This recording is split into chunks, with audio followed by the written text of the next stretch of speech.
it was in I want to say in 2015 or 2016. Got a note from the bank, sent me a check or basically a balance sheet that said that I owed $13 million, and sent it to my house. And my wife opened it. She's like, "Is there anything we need to be concerned about here?" And I sat there and I said, "Gee, I don't think so." But I was like, "Holy shit! Like they're sending me they just sent me a bill.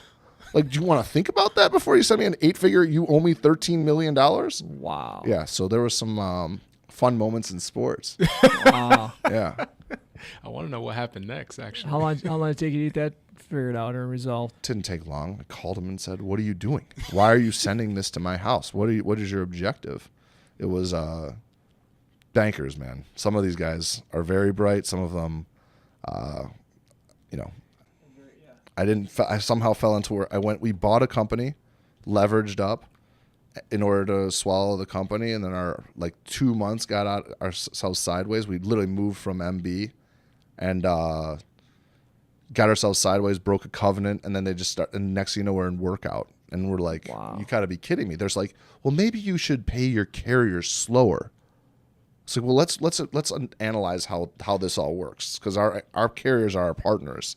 So we want to make sure we pay them very well and very fast, because they all have liquidity issues. Absolutely. I'm like, so you can see how are you making our company better with this suggestion? And I literally almost I'm being calm now. I literally almost choked this guy out across the table. I don't lose my cool very much anymore. But when he said that, I was sitting there. I'm like, so now I get it. Like, this is how a bank can ruin an organization. Yeah. Wow. I've seen it. Definitely seen it happen. Yeah. So and actually, we were in a workout situation about 4 years ago, and it was they were pretty good about it. Our bank was pretty good about it at the time, and never had been there before, but we figured it out and we got through it. But you had to be totally transparent with them. We were, and they were happy that we were. But it wasn't easy. I'm sure. Well, the question is, were you transparent with your organization? Absolutely. Yeah. See, it's because in certain places, you drive a transparency. In certain places, driving that transparency everywhere, might right? give. But no. Well, they might be like, "Wow, I don't know if it's stable here." Sure. You're not missing a payroll. You can't do that to them. You can't put them in those positions. So we never missed payroll or anything like that. But we were transparent with everybody that wanted to know. Basically, anybody that's in tune with our financials on a weekly, monthly basis knew, and we were transparent with them, right? We're not transparent with all 350 or 400 people, but with our closest people that manage our business. Well, I think this might be a good question for both of you all. So when is there a good time? I don't want to utilize the word. When is there a good time to be transparent, and when is there a good time to not say too much too soon, or at all for that matter? Where is that defined line? Because some people don't know. Yeah. I mean, I think that you don't know, right? I mean, you don't know you're going to think that you have yourself covered, and everybody's going to see, this conversation is going to land on different people a lot of different ways. So you don't really know the philosophy, because you're speaking to an audience, and how are you going to manage that audience, or are you going to deal with it individually? You have to think of who the audience is and how they might react. And I fought the unions for the 3.5, 4 years I fought the unions.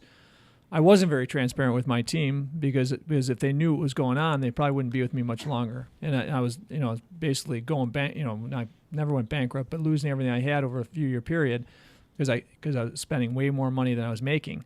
And I was telling my team members as well as the unions that I was kicking their butt, and we're making more money than we've ever made before, right? And that worked because I kept my team calm, and they come to work every day wanting to fight the unions along with me.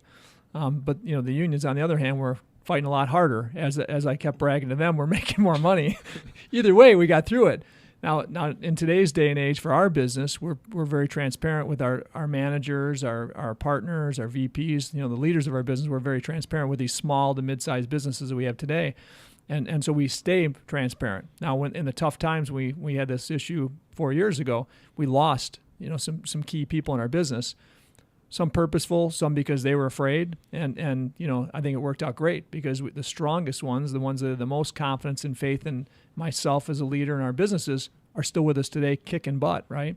So it worked out really well. But we weren't transparent with everybody in every part of our organization because they really, our labor force, some of them, don't need to know or don't really care to know, right? But guess what? We have some people with us a long time in the labor force that asked questions, and we were transparent with them because they cared. They know who we were. They've been with us a long time. They've seen us through other tough times.